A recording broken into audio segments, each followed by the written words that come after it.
知你有冇覺得社交技能好似係天生每個人都會識咁，但係對你個小朋友嚟講，社交就好似考緊一科好難嘅數學科，令到佢好大壓力。今日我哋會傾下點樣將睇唔到、摸唔到嘅社交規矩變做一幅幅清清楚楚嘅地圖，幫小朋友行出呢一步。大家好，歡迎嚟到一起正教。喺我哋教大家點樣將社交視覺化之前，如果你覺得呢個頻道嘅實戰工具幫到你，請你撳個 like、share 俾身邊嘅朋友。你嘅一個小動作，對我哋呢個頻道有莫大嘅幫助同埋鼓勵。多謝大家。點解睇得見咁緊要呢？喺正向教養入面有一個好緊要嘅觀點，睇見比聽見更加有力量。我哋平時好鍾意用口去說教，同小朋友講道理，要大方啲，要排隊。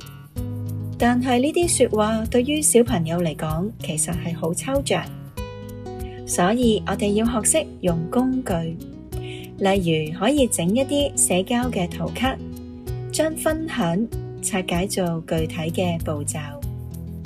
第一張圖係朋友想玩，第二張圖係 set 好計時器，第三張圖係時間到啦，我哋可以將玩具交俾小朋友。當你見到佢因為唔知下一秒發生咩事而焦慮嘅時候，呢啲圖卡就係佢嘅定心丸。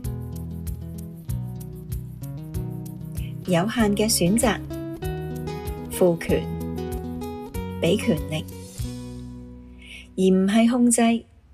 當我哋命令小朋友而家即刻去同人分享嘅時候，好容易會引起一場權力鬥爭。我哋可以改用有限選擇。呢招唔係要逼佢就範，而係要賦權。你可以問佢：你而家想玩多2分鐘，再同小朋友分享，定係我哋而家一齊玩？當你俾出2個你，即係大人可以接受嘅選擇，小朋友就會覺得自己係有份決定，自然更加願意合作。如果佢答一個唔係喺選擇入邊嘅答案，我哋就要保持溫和而且係堅定，先同理佢嘅願望，再溫柔咁將佢拉返落2個選擇入邊。當然啦，如果小朋友你見到佢真係未學得識呢一樣嘢，懂得去分享嘅時候，我哋就千祈唔好逼佢啦。